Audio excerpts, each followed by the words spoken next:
வண்டி போகாத நிற்க வச்சாலும் சரி. அங்கே குப்பம் பஸ் ஏறினா அந்த ஒரு பஸ்ஸில் 2 பஸ் ஆளுங்க ஏறிட்டாங்க. அவ்வளோ பேர் இருந்தாங்க. பஸ்ஸு கொஞ்சம் முன்னால் மூவ் பண்ணால் ஆக்சிடென்ட் ஏதோ ஒரு பாட்டு கட் ஆகிடுச்சு. பஸ்ஸு போகிறத நிற்க வச்சுட்டான். சரி, அப்புறமா எல்லாம் இறங்கி கிளம்புனாங்க. ஒரு 30 பேர் பஸ்ஸில் இருந்தோம். வண்டி எடுத்தான். ஸோ அப்படி ஆகி தேவனுடைய கிருபையாலும் உங்கள் முன்னால் வந்து நிற்கிறேன். ஸோ அதால் வந்ததுக்கு லேட்டாக வந்ததுக்கு நான் மன்னிப்பு கேட்டுக்கிறேன் சகோதர சகோதரிகளே. ஸோ இந்த நாளிலே கூட தேவன் இப்படியாப்பட்ட ஒரு நாளிலே கூட உங்களுக்கு கூட என்னங்க ஒரு டெஸ்ட்டு தான் இல்லைங்களா. 1 ஹவர் 1.25 ஹவர் காத்திருக்கிறீங்க. இது வரைக்கும் நம்முடைய சப்ஜெக்ட் முடிஞ்சிருக்கணும். ஸோ இப்போ ஆரம்பிக்க போகிறோம். ஸோ அதால் ரொம்ப டைம் எடுக்க நான் விரும்பலை. தேவனுடைய வார்த்தைகளை நாம் புரிந்து கொள்ள இந்த நாளிலே கூட நமக்கு தேவன் ஒரு பெரிதான ஸ்லாக்கியத்தை கொடுத்துருக்கிறாரு. திருப்பத்தூர் சபையை சார்ந்த ஒவ்வொரு சகோதர சகோதரிகளுக்கும் என்னுடைய அன்பான வாழ்த்துக்களை தெரிவித்துக் கொள்கிறேன். ஸோ என்ன சொல்கிறதுனா, வந்தது கூட அன்எக்ஸ்பெக்டட் தான். சகோதரர் யாரோ ஒருத்தர் உடம்பு சரியில்லாத ஆனார் அப்படின்னு ராஜுபதர் நேற்று ஈவினிங் எனக்கு ஃபோன் பண்ணார். ஸோ அதில் தயவுசெய்து போயிட்டு வாங்க அப்படின்னு நான் தேவனுடைய எனக்கு ஒரு நல்ல ஒரு வாய்ப்பு, சகோதரிகளை மீட் பண்ணுறதுக்கு ஒரு நல்ல ஒரு வாய்ப்பு அப்படின்னு சொல்லிட்டு நான் இங்கே வந்திருக்கிறேன் சகோதர சகோதரிகளே. ஸோ இந்த வசனத்தை நம்ம வாசித்தோம். கொலோசியருக்கு எழுதின நிருபத்தின் வசனங்களை. இந்த வசனங்கள் அதிகமாக நம்ம என்ன பண்ணியிருப்போம், நம்முடைய பர்சனல் ஸ்டடியில் ஆகட்டும் இல்லை ஏதாச்சும் ஒரு சப்ஜெக்டில் இந்த வசனங்களை நம்ம கேட்டிருப்போம் இல்லைங்களா. ஸோ கேட்டிருக்கக்கூடிய இந்த சமயத்தில் இந்த ஒரு வசனத்தை அப்போஸ்தலன் பவுல் எழுதும்போது ரொம்ப அருமையான சில விஷயங்களை அவர் கொண்டு வரார். ஸோ இதில் 26 நம்ம வாசித்து கவனிக்கும்போது ஒரு மிஸ்ட்ரி அப்படின்னு சொல்கிறார் இல்லைங்களா. ஒரு ரகசியத்தை உங்களிடத்திலே நான் சொல்கிறேன் அப்படின்னு சொல்கிறார். ஸோ இந்த ரகசியமானது எத்தனையோ காலங்களாக இந்த ரகசியம் அது புரியாமல் இருந்த சூழ்நிலைகளை நம்ம பார்க்குறோம். அப்போஸ்தலன் பவுலுடைய வாழ்க்கையில் இந்த ரகசியத்தை அவர் சொல்லும்போது அவர் அப்படி தான் சொல்கிறார். 26ஆம் வசனத்தை வாசிக்கலாங்க.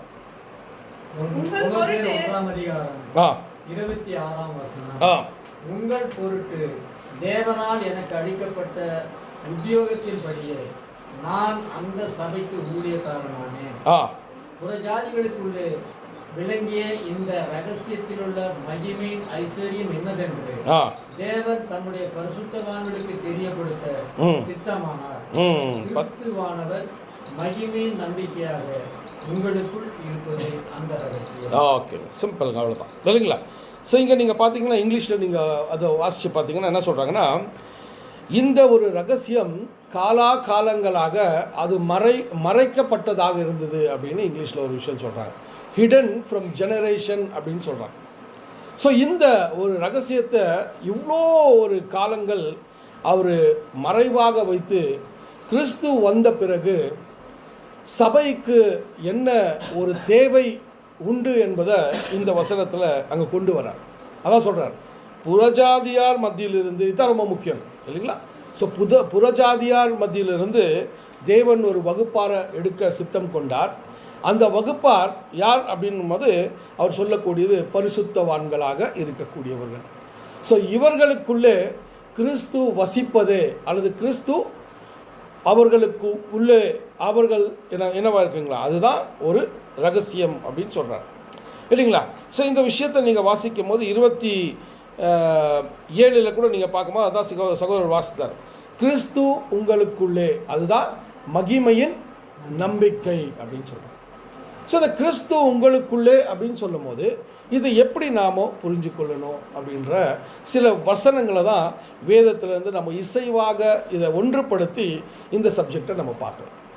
ஸோ சகோதர சகோதரிகளே, அப்போஸ்தலன் பவுல் இந்த விஷயத்தை சொல்லும்போது அவருக்குள்ள சபை மேல் இருந்த ஒரு வாஞ்சை, சபை மேல் இருந்த ஒரு வைராக்கியம் என்ன அப்படின்னு பார்க்கும்போது, ஒரு குழந்தை தாயின் கருவிலே அது உருவான நாளிலிருந்து அந்த தாய் அந்த குழந்தைய எப்படி பாதுகாக்கக்கூடிய ஒரு காரியமாக அவங்க ஈடுபடுறாங்களோ அதே வகையில் அப்போஸ்தலன் பவுல் ஆவிக்குரியமான புதிய சிந்தனை, புது சிருஷ்டியாக தேவன் வார்த்தையினால் ஜனிப்பித்தார் இல்லைங்களா.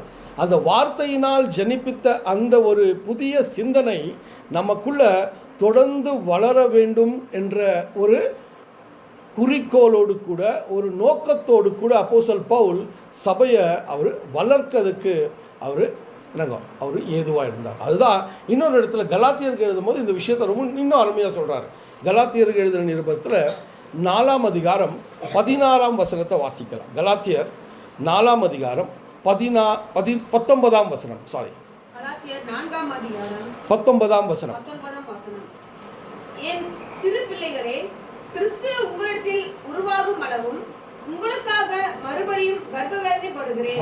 பாருங்க, இந்த வசனத்தை நீங்கள் கவனித்து பார்த்தீங்கன்னா பாருங்க, அங்கே கர்ப்பவேதனைப்படுகிறேன் அப்படின்னு சொல்கிறார். எதற்காகனா கிறிஸ்து உங்களுக்குள் உருவாக வேண்டும் என்று.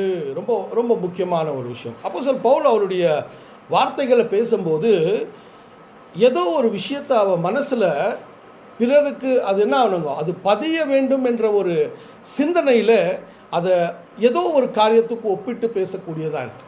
அப்படி தான் இங்கே கூட என்னென்னா, ஒரு தாயின் அந்த கருவிலே உருவாகக்கூடிய அந்த குழந்தையை எப்படி தாய் என்னங்க மிகவும் கவனத்தோடு அந்த தாய் அந்த கருவை அவர் காப்பாற்றுகிறாரோ, அந்த வகையில் அவர் சொல்கிறாரு, கிறிஸ்து உங்களுக்குள் உருவாகும்படி நான் என்ன பண்ணுறேன்லாம் கர்ப்பவேதனைப்படுகிறேன் அப்படின்னு சொல்கிறார் இல்லைங்களா. ஸோ அதால் அந்த ஒரு ஏக்கத்தோடு தான் அப்போஸ்தலன் என்ன பண்ணுறாருன்னா, அந்த காலகட்டத்தில் சபையை அது என்னங்க வளர்ந்து நிற்க வேண்டும் என்ற ஒரு நோக்கத்தோடு தான் அவருடைய எல்லா ஊழியங்களும் இருந்தது அப்படின்றத நம்ம கவனிக்கிறோம் சகோதர சகோதரிகளே. ஸோ அப்படி இருக்கும்போது இங்கே என்ன இன்னொரு முக்கியமான காரியத்தை அவர் கொண்டு வர்றாருன்னா, உங்களுக்குள்ளே அப்படின்னும் போது தனிப்பட்ட ஒவ்வொருக்குள்ளும் கிறிஸ்து உருவாக வேண்டும். இதுதான் ரொம்ப முக்கியம் இல்லைங்களா. சபையாக அப்படின்றதோட இண்டிவிஜுவலாக ஒருவருடைய இருதயத்திலையும் ஒருவருக்குள்ளும் கிறிஸ்து உருவாக வேண்டும் என்ற ஒரு சிந்தனை அப்போஸ்தலர்கிட்ட அதிகமாக இருந்தது. ஸோ அந்த சிந்தனையை எப்படி வெளிப்படுத்தினார் அப்படின்னு பார்க்கும்போது சகோதர சகோதரிகளே, அவருக்குள் இருக்கக்கூடிய இந்த காரியங்கள் என்னவாக இருந்தது அப்படின்னு பார்க்கும்போது, நாம் கிறிஸ்துவை அல்லது தேவ வார்த்தையினால் ஜனிப்பிக்கப்பட்டிருக்கிற நாம் புது சிருஷ்டிகள் என்று நம்மை தேவன் என்னங்க ஒரு நாமத்தை வச்சிருக்கிறார். அந்த புது சிருஷ்டியினுடைய ஒரு காரியங்களை நம்ம கவனித்து பார்த்தோன்னா சகோதர சகோதரிகளே, அந்த புது சிருஷ்டி நாளுக்கு நாள் அது வளர வேண்டும். எந்த வார்த்தையினால் அது ஜனிப்பிக்கப்பட்டதோ அதே வார்த்தையை கொண்டு அது வளர வேண்டும். இதுதான் ரொம்ப முக்கியம். வார்த்தையினால் ஜனிப்பிக்கப்பட்ட பிறகு அந்த புது சிருஷ்டி வளரணும்னா அது என்னங்க ஒரு மேஜிக்காக இல்லை ஏதோ ஒரு மிராக்கலாக வளராது. வேத வார்த்தையை கொண்டே ஜனிப்பிக்கப்பட்ட நாம் வேத வார்த்தையை கொண்டே நாம் வளர வேண்டும். அதுதான் அப்போஸ்தலன் பவுல் அங்கே கொண்டு வரார். ஸோ இந்த வளர்ச்சி எப்படி இருக்கணும்னா, நாம் ஆரம்ப காலத்தில் ஒரு குழந்தையை நம்ம கவனித்தோன்னா அந்த குழந்தைக்கு தாய் பால் தேவையாக இருந்துச்சு இல்லைங்களா. ஸோ அதனுடைய பராமரிப்பு தேவையாக இருந்துச்சு. ஆனால் அந்த குழந்தை பிறந்து வளர ஆரம்பிக்கும் போது தன்னிலே தான் என்னங்கோ அநேக செயல்பாடுகளை உணர ஆரம்பிக்கிறது. அதே போல் அது சிந்திக்க ஆரம்பிக்கிறது, அது நிர்ணயிக்க ஆரம்பிக்கிறது, டிசிஷன் எடுக்க ஆரம்பிக்கிறது இல்லைங்களா. அதே போல தான் ஒரு கிறிஸ்துவுக்குள் உருவான ஒவ்வொரு சகோதர சகோதரிகளும் தனித்திருந்து அவர்கள் கிறிஸ்து அவர்களுக்குள் வளர வேண்டும். யாரோ ஒருவருடைய விசுவாசத்தின் மேல் நாம் சார்ந்தவர்களாக இருந்தால், யாரோ ஒருவர் சொல்லக்கூடிய, இப்போ நான் சொல்லக்கூடிய இந்த விஷயத்தை நீங்கள் ஆராய்ந்து கவனித்து இந்த விஷயங்களை நீங்கள் மனசில் போட்டால் தான் கிறிஸ்து நம்மளுக்குள்ளே வளர முடியும். நாம் இப்படி சொல்லிட்டாரு அப்படின்றத நம்ம மனசில் வச்சுட்டோன்னா அது அதிக நாள் நீடிக்காது சகோதர சகோதரிகளே. அது இந்த ஒரு வார்த்தைகள் தேவன் அப்போஸ்தலன் மூலமாக கொடுத்த வார்த்தைகளுடைய என்னங்க அதனுடைய கருப்பொருளாக இருக்கக்கூடிய விஷயங்கள் நமக்குள்ளே கிரியேட் செய்யணும்னா அதை இன்னுமாக நாம் என்ன பண்ணுங்க சிந்திக்க ஆரம்பிக்கணும். அதாங்க அங்கே முக்கியமான விஷயங்கள் சகோதர சகோதரிகளே. ஸோ இப்படியாப்பட்ட ஒரு வளர்ச்சி தான் இல்லைங்களா. நம்ம அநேக வார்த்தைகளை சகோதரர்களுடைய வசனங்களை கேட்குறோம், சகோதரருடைய மெசேஜை கேட்குறோம், நம்ம தனிப்பட்ட வாழ்க்கையில் நம்முடைய வேதத்தை வாசிக்கிறோம். இதெல்லாமே என்ன அப்படின்னு பார்க்கும்போது நமக்குள்ள கிறிஸ்துவ கொள்கைகள் நமக்குள்ள வளர்ச்சியை காண வேண்டும் அப்படின்றதான் கொண்டு வரோம். இந்த ஒரு விஷயந்தான் கலாத்திய சபையில் அப்போஸ்தலன் பவுல் அதிகமான கால சமயத்தை கலாத்திய சபையில் அவர் என்ன பண்ணாருங்க, போதித்தார் இல்லைங்களா. அடிப்படையான போதனைகள் மற்றும் என்னங்க ரொம்ப ஆழமான சில விஷயங்களை கலாத்திய சபைக்கு போதித்தார். ஆனால் அவர் காலப்போக்கில் அந்த கலாத்திய சபையை அவர் கண்காணிக்கும் போது அவர்களுக்குள் கிறிஸ்து இன்னும் உருவாகவில்லை என்பதை அவர் என்ன பண்ணுறாருங்க, கவனிக்கிறார். அதான் ரொம்ப முக்கியமாக. அதான் சொல்கிறார் கலாத்தியரில் 8ஆம் அதிகாரம் 1ஆம் அதிகாரம் 8ஆம் வசனம் வாசிக்கிறார். கலாத்தியர் 1ஆம் அதிகாரம் 8ஆம் வசனம். நான் உங்களுக்கு பிரசங்கித்த சுவிசேஷத்தை அல்லாமல் நாங்களாவது வானத்திலிருந்து வருகிற ஒரு தூதனாவது வேறொரு சுவிசேஷத்தை உங்களுக்கு பிரசங்கித்தால் சபிக்கப்பட்டவனாய். இங்கே வந்து ஒரு எச்சரிப்பை கொடுக்குறாரு. எதற்காக கலாத்திய சபையில் வளர்ச்சியை அவர்கள் காணவில்லை அப்படின்னு சொல்லும் போது, ரட்சிப்புக்கு ஏதுவான சில விஷயங்களை அப்போஸ்தலன் பவுல் என்ன பண்ணாருங்க, ரொம்ப கண்ணும் கருத்துமாய் அந்த சபைக்கு அவர் என்ன பண்ணாருங்க, விவரித்தார். ஒரு மனுஷன் தேவனுடைய பரிசுத்த ஆவியை பெற்றுக்கொண்டு அவன் புது சிருஷ்டி ஆன பிறகு அவனுடைய ஜீவியத்திலே அவன் பலியின் ஜீவியத்தை எப்படி நடத்தணுன்ற ஒரு விஷயத்தை ரொம்ப கிளியராக அவர் என்ன பண்ணிட்டாருங்க, சபைக்கு கொண்டு வந்தார் இல்லைங்களா. எந்த விஷயங்களை விட்டு ஒழிக்க வேண்டும், எந்த விஷயங்களை தரித்து கொள்ள வேண்டும், எந்த காரியங்களை ஒரு புது சிருஷ்டியாக எந்த காரியங்களின் மேல் கவனத்தை செலுத்தணும், ஒரு புது சிருஷ்டியாக உலக ஆவி எவ்வளவு அவர்களிலிருந்து எடுத்து போட வேண்டும், இதையெல்லாம் என்ன பண்ணாருங்க, கொடுத்துட்டே வந்தார். ஆனால் கலாத்திய சபையில் என்ன ஆயிடுச்சுன்னா, வேறு சிலர் அந்த அர்ப்பணிப்பின் வாழ்க்கையை இப்படி வாழ்ந்தால் கூட பரவாயில்ல அப்படின்ற ஒரு சிந்தனையை கொண்டு வந்துட்டாங்க. அதான் சொல்கிறாங்க இல்லைங்களா. அதுதான் அங்கே என்ன சொல்கிறாருன்னா, சகோதர சகோதரிகள் அந்த 1:8 இந்த விஷயத்தை தான் சொல்கிறார். அதை இன்னொரு வாசிக்கலாம். நாங்கள் உங்களுக்கு பிரசங்கித்த சுவிசேஷத்தை அல்லாமல் பாருங்க, நாங்களாவது வானத்திலிருந்து வருகிற ஒரு தூதனாவது வேறொரு சுவிசேஷத்தை உங்களுக்கு பிரசங்கித்தார் அவன் சபிக்கப்பட்டான். ரொம்ப முக்கியம். ஸோ இந்த சுவிசேஷம் அப்படின்னு சொல்லும் போது, இந்த சத்தியம் அப்படின்னு சொல்லும் போது சகோதர சகோதரிகளே ரொம்ப முக்கியமாக நம்ம பார்த்தோம், கிறிஸ்து உங்களுக்குள்ளே உருவாக வேண்டும் என்ற ஒரு ரகசியத்தை தான் அப்போஸ்தலன் பவுல் அதிகமாக சபைக்குள்ள என்ன பண்ணாருங்க, அதை என்னங்க அறிவித்தார். ஏன்னா இஸ்ரவேல் ஜனங்களுடைய வாழ்க்கையில் நீங்கள் பார்த்தீங்கன்னா தேவனால் என்னங்க ஏற்றுக்கொள்ளப்பட்ட ஜனங்கள், ஆனால் இருதயத்திலே இருமாப்பாய் வாழ்ந்தவராயிருந்தார். இருதயத்திலே மனக்கடினத்திலே தேவனுடைய கீழ்ப்படிதல் இல்லாமல் வாழ்ந்தார்கள். ஆனால் கிறிஸ்துக்குள் வந்த பிறகு அப்போஸ்தலன் பவுல் சொல்கிறாரு, உங்களுக்குள்ளே கிறிஸ்து உருவாக வேண்டும் என்ற ஒரு விஷயத்தை கொண்டு வராரு. ஸோ இதை தான் அதே ஒரு கலாத்தியரில் 4ஆம் அதிகாரம் நீங்கள் 19ஆம் வசனம், நீங்கள் 11ஆம் வசனத்தை வாசிக்கலாம். 4ஆம் அதிகாரம் 11ஆம் வசனம் கலாத்தியர் 4ஆம் அதிகாரம் 11ஆம் வசனம்.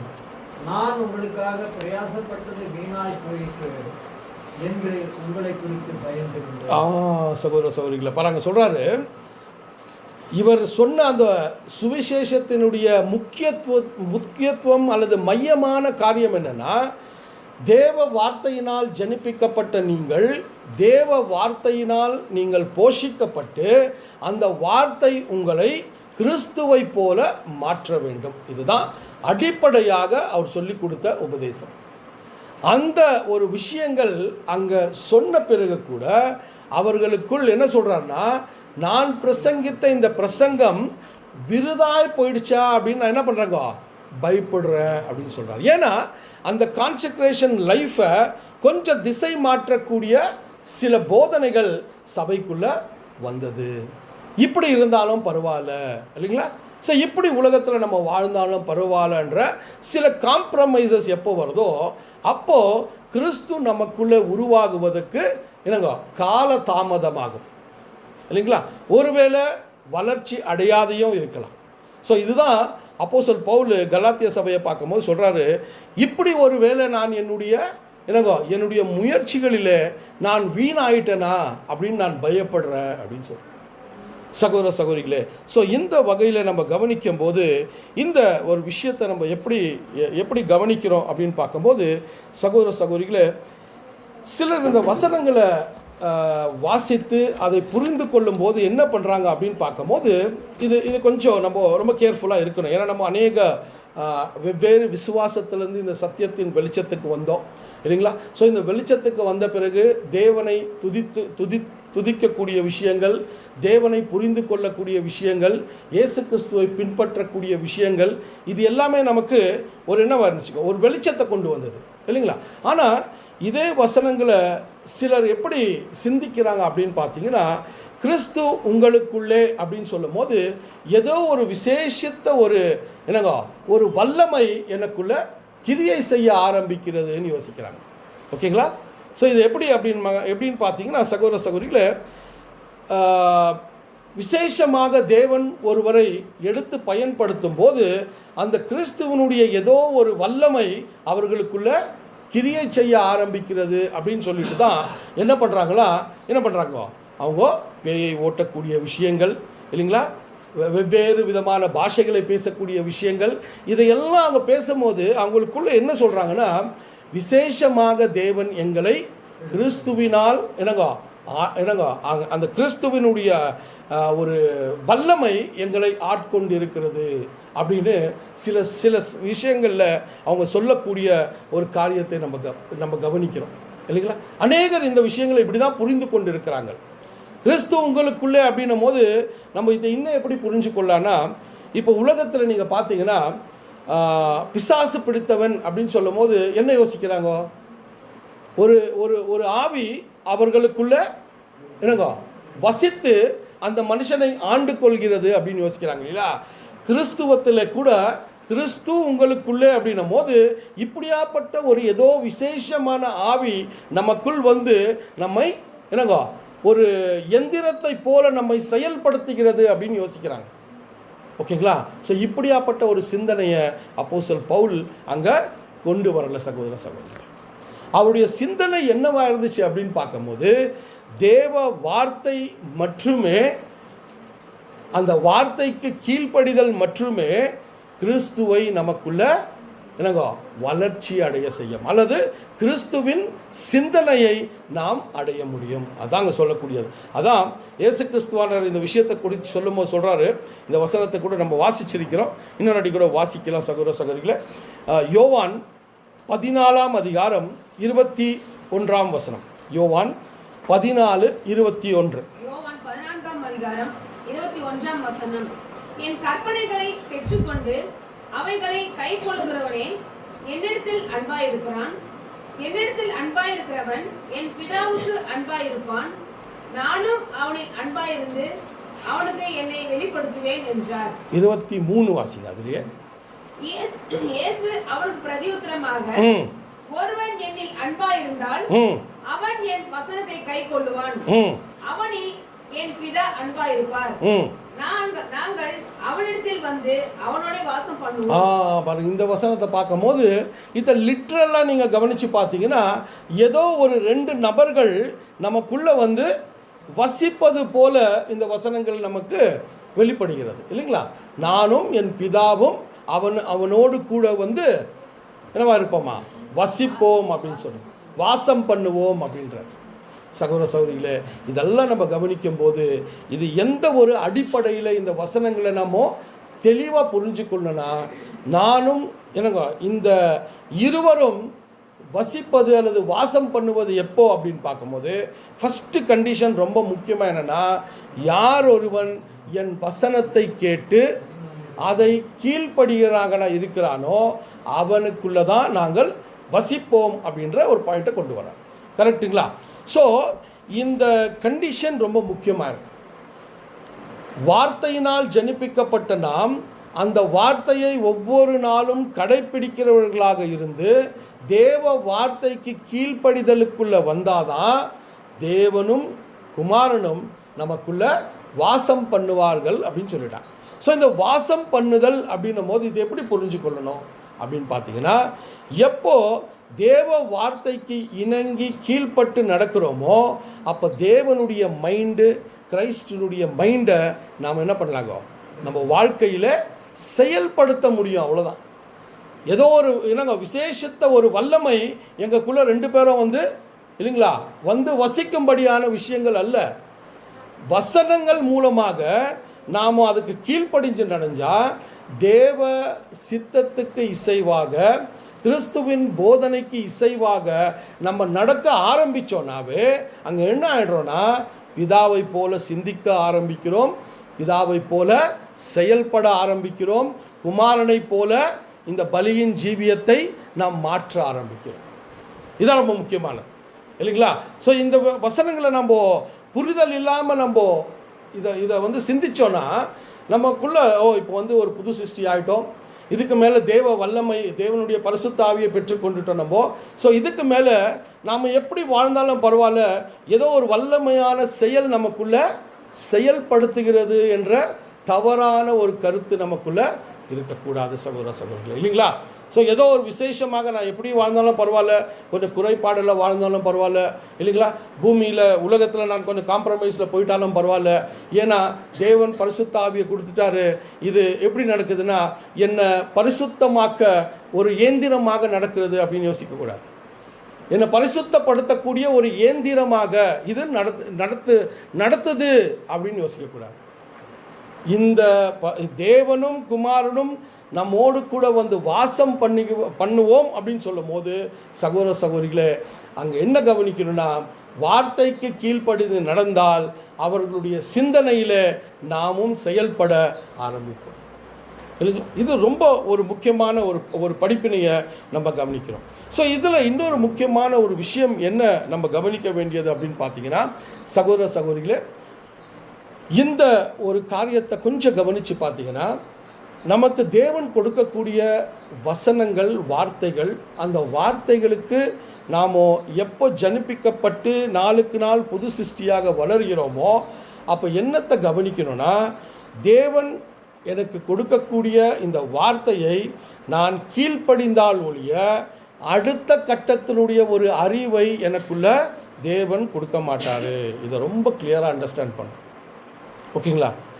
நான் அவர் கொடுத்துருக்கக்கூடிய என்னங்க கொஞ்சம் விஷயத்தில் நான் அவர் கொடுத்துருக்கிற காரியங்களிலே, அவர் கொடுத்துருக்கிற அறிவிலே நான் அதை செயல்படுத்த ஆரம்பிக்கும் போது தான், அந்த வளர்ச்சியை பார்த்த பிறகு தான் தேவன் அடுத்த கட்ட அறிவை நமக்கு கொடுப்பார். இது ரொம்ப கேர்ஃபுல்லாக இருக்கணும். ஏன்னா நாம் ஒரு வேளை நமக்கு அறிவு ரொம்ப முக்கியம், அந்த அறிவு தான் நம்மளை என்ன பண்ணிச்சுங்க, அறியாமையிலேருந்து கொண்டு வந்துட்டாங்க வெளியே. ஆனால் அந்த அறிவே நமக்கு ஒரு கண்ணியாக மாறக்கூடாது. அந்த அறிவை நோக்கி போய்கொண்டே இருக்கிறோம், ஆனால் அந்த அறிவுக்கு ஏற்ற என்னங்க கீழ்ப்படிதல் இருக்குதான்றதை கூட நம்ம என்ன பண்ணுங்க, தொடர்ந்து நம்ம வாழ்க்கையில் கவனிச்சுட்டே இருக்கிறோம். ஏன் தேவன் அந்த அறிவுக்கு ஏற்ற கீழ்ப்படிதல் இல்லைன்னா அடுத்த கட்ட ரகசியங்களை அல்லது அடுத்த கட்ட ஒரு சத்தியத்தின் வெளிச்சத்தை ஏன் கொடுக்கறதில்ல அப்படின்னு பார்க்கும்போது, நான் அதை ஜீரணித்து கொள்ள என்னால் முடியாது. நான் உலகத்தானை போல அந்த அறிவை உலகத்தின் ரீதியிலே நடத்த ஆரம்பிப்பேன். என்னுடைய பேர், என்னுடைய புகழ், என்னுடைய பெருமை, இந்த வழியில் அந்த அறிவை நான் கொண்டு போயிட்டேன்னா என்னுடைய பலியின் ஜீவியமே என்ன ஆகிடுங்க. அதால தான் என்ன பண்ணுறாருன்னா, ஒவ்வொருடைய அர்ப்பணிப்பின் ஒரு என்னங்க ஒரு வாய்ப்பில் அந்த அர்ப்பணிப்பின் வாழ்க்கையில் ஒவ்வொரு நாளும் அவர்கள் அந்த வெளிச்சத்துக்குள்ளே நடக்கும்போது, அந்த வெளிச்சத்தை கொடுத்த பிறகு அவர் எதற்காக காத்து கொண்டு இருக்கிறார்னா, அதுக்கு எப்படி கீழ்ப்படுகிறேன். கொஞ்சத்திலே உண்மையாக இருந்தாய், இதுதாங்க இந்த வசனங்களை நம்ம அப்பப்போ போட்டுக்கணும், இல்லைங்களா? ஸோ அந்த கொஞ்சத்திலே உண்மையாக இருக்கிறதுக்கு தான் காத்து நிற்கிறார் அவர். அந்த கொஞ்சத்திலே உண்மை என்கிட்ட இல்லைன்னா அடுத்த கட்ட ஒரு அறிவை நான் பெற ஆரம்பிக்கும் போது அது என்னுடைய சுயநலமாக மாறிடும். அதான் சொல்கிறாங்க. அது வந்து சில சமயத்தில் என்ன பண்ணுவோன்னா, ஏதோ ஒரு புக் எடுத்து படிப்போம், இந்த நாலேஜ் வந்துச்சுப்பா எனக்கு அப்படின்வோம். ஆனால் அது தேவனால் அந்த காலப்பகுதிக்கு கொடுத்ததாக இருக்கிறதான போது இந்த வளர்ச்சி இல்லைன்னா இந்த ஒரு ஆழமான விஷயங்களை நான் புரிந்து கொள்வதற்கு தேவ ஆவி எனக்கு என்னாகாதுங்க, அங்கே ஒத்துழைக்காது சகோதர சகோதரிகள். அங்கே என்ன ஆகிடும்னா, உலக பிரகாரமாக என்னுடைய பிரபலத்துக்கோ என்னுடைய ஒரு சுயநலத்தில் நான் ஏதோ ஒரு விஷயத்தை சாதிக்கணும்னு அந்த அறிவை பெற்றுக்கொண்டிருப்பேன். அது ஞானமாக செயல்படுத்தினால முடியாது. இதெல்லாம் தான் நம்ம இந்த ஒரு சத்தியத்தின் வெளிச்சத்தில் நம்ம கவனிக்கணும் சகோதர சகோதரிகளை. இதையெல்லாம் நீங்கள் நம்ம அனுதினமும் நம்முடைய அனுதின மன்னாவை வாசிக்கிறோம் இல்லைங்களா? இந்த மன்னாவில் கூட அவங்க கொடுக்கக்கூடிய அந்த வார்த்தைகள் நீங்கள் கவனித்து பார்த்தீங்கன்னா இதையெல்லாம் அதிகமாக சுற்றி காட்டக்கூடிய ஒரு விஷயம் இல்லைங்களா? ஒரு ஃபுல் மெசேஜை நம்ம கேட்குறதுக்கு அன்றைக்கி ஒரு நாள் அந்த மன்னாவை படிச்சிட்டோம்னாலே அதில் இருக்கக்கூடிய ஒரு சாராம்சத்தை நம்ம உணர்ந்துட்டா அன்றைக்கி ஃபுல்லாக நம்ம ஒரு மெசேஜ் கேட்ட மாதிரி இருக்கும் இல்லைங்களா? அதுதான் சகோதரர் எழுதக்கூடிய சில விஷயங்களை நீங்கள் பார்க்கும்போது ஒரு மன்னாவை வாசிக்கலாங்களா? ஆகுமா? முடியுமா? மார்ச் 25 ஒரு மன்னாவை வாசிங்க பார்க்கலாம். கொஞ்சம் டைம் எடுக்கிறேன் ப்ளீஸ். மார்ச் 25 மன்னாவை வாசிங்க சார்.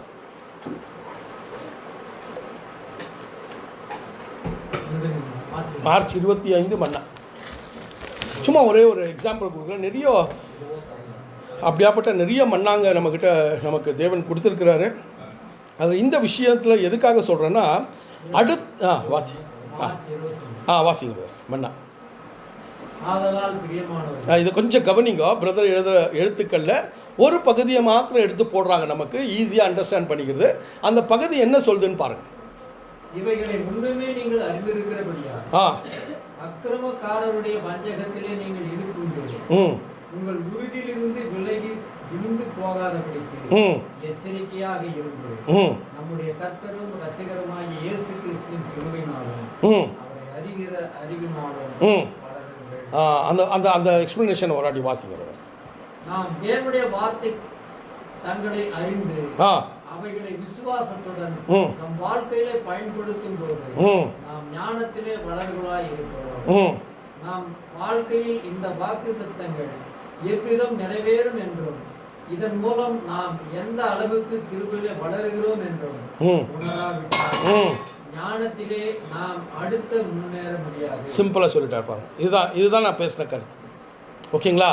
ஸோ ஞானத்தில் நான் அறிவில் நான் முன்னேற முடியாதுன்னா, ஏன் முடியாதுன்னா எனக்கு அந்த சமயத்துக்கு தேவையான சத்தியத்தில் அந்த கீழ்ப்படிதலுக்குள்ளே நான் வரலைன்னா அடுத்த கட்ட ஒரு அறிவை தேவன் நமக்கு கொடுக்க மாட்டார். ஏன்னா அது எனக்கு என்னவா இருக்குமா, என்ன ஒரு கெடுதலுக்குள்ள அல்லது நான் திசை மாறுவதற்கு அல்லது உலக ஆவியிலே நான் சிந்திப்பதற்கு அது வழிவகுத்துடும் அப்படின்ற ஒரு சிந்தனையில் தான் தேவன் அடுத்த கட்ட அறிவை என்ன பண்ணுறது இல்லைங்களா? ஸோ அதால தான் அங்கே நம்முடைய ஏற்றத்தாழ்வுகள் ஏற்படுகிறது இல்லைங்களா? ஒரு சகோதரன் ஒவ்வொரு சகோதரனோ சத்தியத்துக்குள்ளே வளர்ந்துருக்கிறாங்க அப்படின்னும் போது அவங்களுடைய கீழ்ப்படிதல் எப்படியா இருக்குது இல்லைங்களா? அவங்க கிறிஸ்துவை போல சிந்திக்க ஆரம்பித்திருக்கிறார்களா? கிறிஸ்துவை போல அவங்களுடைய வாழ்க்கையை வாழ ஆரம்பித்திருக்கிறார்களா? இதெல்லாம் தான் நம்ம கவனிக்க வேண்டிய சில காரியங்கள் சகோதர சகோதரிகளை இல்லைங்களா? ஸோ எத்தனையோ சமயங்களில் நம்ம பார்க்குறோம், அறிவு பெருகி அநேக விஷயங்களை சர்ச்சிக்கக்கூடியவர்களாக இருக்கலாம் ஒருவேளை நான் இல்லைங்களா? அநேக வெளிப்படுத்தல்களை சொல்லக்கூடியவனாக இருக்கலாம் நான் இல்லைங்களா? அநேக விஷயங்களை நான் போதிக்கக்கூடியவனாக இருக்கலாம். ஆனால் என்னுடைய தனிப்பட்ட வாழ்க்கையில் நான் எந்த விதத்தில் கிறிஸ்துவனுடைய சிந்தனையில் வாழ்ந்து கொண்டிருக்கிறேன் என்பதை நீங்கள் ஒவ்வொருவரும் என்ன பண்ணலாம் பார்க்கலாம். சிம்பிள், அவ்வளோதான் இல்லைங்களா? அந்த மாதிரி ஒரு வளர்ச்சிக்குள்ளே நான் இல்லைன்னா எந்த ஆழமான சத்தியத்துக்கு விளக்கத்தை கொடுக்கக்கூடியவனாக இருந்தால் கூட நான் அது தேவனால் உண்டாகப்பட்ட ஒரு அறிவு இல்லைன்றதை கூட நாம் கொஞ்சம் சற்று கவனிக்கணும். ஏன்னா இது ஏதோ ஒரு சிந்தனைக்குள்ள இந்த அறிவை இவர்கள் என்னங்கோ அந்த அறிவை பெற்றுக்கொண்டு அது வாக்குவாதங்களுக்கு இருக்கலாம் இல்லைங்களா, தர்க்கங்களுக்கு இருக்கலாம், அல்லது பேருக்கு புகழ்ச்சிக்கு இருக்கலாம், அல்லது சில சமயங்களில் இந்த காலப்பகுதியில் என்னங்க ஏற்ற வேலை சத்தியம் அப்படின்ற வார்த்தை ரொம்ப யூஸ் பண்ணுவோம் நம்மலாம் இல்லைங்களா, ஏற்ற கால சத்தியம் அப்படின்னு. ஸோ அந்த ஏற்ற கால சத்தியத்தை சொல்லக்கூடிய நான் அந்த ஏற்ற கால குணாதிசயத்தையும் அதோடு கூட நான் சேகரித்து கொண்டிருக்கிறேனா, இதை கவனிக்கணும். நாம் ஒவ்வொருவரும் இதை கவனிக்கணும் சகோதர சகோதரிகளை. அதுதான் கிரைஸ்ட்டு பரிசேயர்களை பார்த்து சொன்னார் இல்லைங்களா. பரிசேயர் விஷயத்தில் அங்கே என்ன சொன்னாங்க, ஜனங்களுக்கு அவங்க போதிக்கப்படுறதெல்லாம் கேளுங்க. ஏன்னா வசனத்திலேருந்து சில விஷயங்களை என்னங்க அவங்களுடைய அந்த என்னங்க ஜெப ஆலயத்தில் பழைய ஏற்பாடினுடைய சில விஷயங்களெல்லாம் வாசிப்பாங்க இல்லைங்களா. ஸோ ஐசாயா, தீர்க்கதரிசின் விஷயம் இதெல்லாம் வாசிப்பாங்க. அப்போது கிறிஸ்து சொல்கிறாரு, இவங்க படிக்கிறதெல்லாம் கேளுங்க, இல்லைன்னா தேவ வார்த்தை, ஆனால் அவங்க வாழ்கிறத போல் நீங்கள் வாழாதீங்கன்ற இல்லைங்களா? பாருங்கள் என்ன மாதிரி ஒரு விஷயம். இதுதான் ரொம்ப முக்கியமானது சகோதர சகோதரிகளே. நாமும் சத்தியத்தின் அந்த ஒரு அறிவு நமக்கு ரொம்ப முக்கியம், நாலேஜ் ரொம்ப முக்கியம். அந்த நாலேஜ் நம்ம நாளுக்கு நாள் என்ன பண்ணுங்க, அதை பெற்றுக்கொள்ள அந்த வெளிச்சத்துக்குள்ளே போயிட்டே இருக்கணும். ஆனால் அந்த வெளிச்சத்துக்கு ஏற்ற என்னங்க கிருபையும் தேவன்கிட்ட பெற்றுக்கொள்ளனா, அந்த கிருபை எப்போ வரனா, நான் கீழ்ப்படிதலுக்குள்ளே வந்தாதான் வரும் இல்லைங்களா? அப்படி வராத நான் இந்த அறிவை நோக்கி போய்கொண்டிருந்தேனால் என்னுடைய அர்ப்பணிப்பின் வாழ்க்கையில் எங்கேயோ கொஞ்சம் திசை மாறிக்கொண்டிருக்கிறேன் என்பதை நான் கொஞ்சம் புரிந்து இந்த காரியங்களை செய்யணும். இது நம்ம வைஸ் வர்ஸா உல்டாவாக நம்ம யோசிக்கக்கூடாது. அறிவை நான் பெற்றுக்கொண்டு போயிட்டே இருந்தேன்னா ப்ரொபோஷனேட்டாக தேவன் என்ன பண்ணுவாருங்க, எனக்கு கிருபையை கொடுத்துட்டே வருவாருன்னு யோசிக்கக்கூடாது. இது ரெண்டும் என்னம்மா ஈக்குவலாக தான் போகும் இல்லைங்களா? ஃபஸ்ட் ஸ்டாண்டர்டில் ஒரு ஒரு ஒரு சப்ஜெக்டை ஒரு கரிக்குலம் கொடுக்குறாங்க, ஒரு நோட்ஸ் கொடுக்குறாங்க, அதை படித்து நீ முடித்து எக்ஸாம் எழுதினா தான் செகண்ட் ஸ்டாண்டர்டு போக முடியும். இவ்வளோ தான் கான்செப்ட். இதை அண்டர்ஸ்டாண்ட் பண்ணிக்கிறனால போதும் இல்லைங்களா? ஸோ நான் first second third fourth exam இல்லாத போயிட்டேன்னா என்ன ஆச்சுங்க, இது எங்கேயோ போய் என்னை கொண்டு விட்டுரும். ஸோ அதால் சகோதர சகோதரிகளே, தேவன் ஒரு சத்தியத்தின் வெளிச்சத்தை நமக்கு கொடுத்துருக்கிறார் அப்படின்னும் போது அந்த வெளிச்சத்தில் அந்த வார்த்தையை எவ்வளவு என் வாழ்க்கையில் செயல்படுத்தி கொண்டிருக்கிறேன்றதை நம்ம ரொம்ப கவனத்தோடு பார்த்து அதில் தேவனுடைய கிருபையை பெற்றுக்கொள்ளணும்னா அந்த அந்த விஷயத்தில் கீழ்ப்படிதல் தேவை இல்லைங்களா? அந்த கீழ்ப்படிதலை பார்த்து தான் இன்னொரு காரியத்தை தேவன் கொடுப்பார், next level of knowledge. So இது நம்ம ரொம்ப கவனத்தை செலுத்த வேண்டியதாக இருக்குது சகோதர சகோதரிகளே. ஸோ சில சமயத்தில் நம்ம என்ன பண்ணிடுறாங்க சில காரியங்களை நீங்கள் பார்க்கலாம். நீங்கள் வெவ்வேறு என்னங்க விசுவாசத்துலேருந்து வந்திருக்கக்கூடிய ஒரு பேக்ரவுண்டில் இருக்கிறதோட்டு நமக்கு எல்லாருக்குமே தெரியும் என்ன மாதிரியான ஒரு போதகங்கள் வருகிறது அப்படின்னு பார்க்கும்போது தங்களுடைய சொந்த ஒரு இமேஜினேஷனில் அநேக விஷயங்களை பேசுவாங்க இல்லைங்களா? தேவன் என்கிட்ட இன்றைக்கி பேசினார், தேவன் என்கிட்ட பேசி இந்த தீர்க்க தரிசனத்தை கொண்டு வந்தார் இல்லைங்களா? ஸோ இதெல்லாம் என்னென்னா தாங்களே தங்களை என்னங்கோ புத்திமான்கள் என்று தாங்களே தங்களை என்னங்கோ கிறிஸ்து எனக்குள்ளே வந்துட்டாரு இல்லைங்களா? கிறிஸ்துவின் ஆவி எனக்குள்ளே வந்துடுச்சு, இப்போ நான் என்னெல்லாம் சிந்திச்சாலும் கிறிஸ்துவின் சிந்தனை தான் இது, நான் என்னெல்லாம் பேசினாலும் கிறிஸ்துவின் வார்த்தை தான் இது அப்படின்னு பேசக்கூடிய சில மோச போக்கக்கூடிய சூழ்நிலைகளுக்கு ஆளாகக்கூடியவர்கள் நம்ம பார்க்குறோம் இல்லைங்களா? ஸோ பரிதபிக்கக்கூடிய விஷயங்கள் தான் அதெல்லாம் இல்லைங்களா? ஏன்னா அவங்கள கூட தேவன் உண்மையாக இருக்க தான் அழைச்சார் இல்லைங்களா? உத்தமமாக வாழணும்னு தான் அழைச்சார். ஆனால் அந்த உண்மையும் உத்தமத்தில் அவங்க வாழாமல் தங்களுக்கென்று ஒரு சிந்தனையை உற்பத்தி கொண்டு தங்களுக்கென்று அறிவை அவர்கள் என்னவா இந்த வசனங்களை தவறாக புரிந்து கொண்டு கிறிஸ்து எனக்குள்ளனா அந்த பரிசுத்த ஆவியை நான் அதிகமாக பெற்றுக்கொண்டபடியால் கிறிஸ்து எனக்குள்ள ஒரு மிஷின் போல ஒர்க் பண்ணுறாரு இல்லைங்களா? ஸோ சில சமயத்தில் ஒரு அந்த மாதிரியான ஒரு சிந்தனை கொண்ட ஒரு மனுஷன் பிறரை எப்படி பார்ப்பார்னா இல்லைங்களா, நான் சொல்லக்கூடிய வார்த்தை நீ புரியலனா உனக்குள்ள தேவன் உனக்குள்ள தேவ ஆவி இல்லை, இப்படி தான் அவங்களுடைய ஒரு சிந்தனையாக இருக்கும் இல்லைங்களா?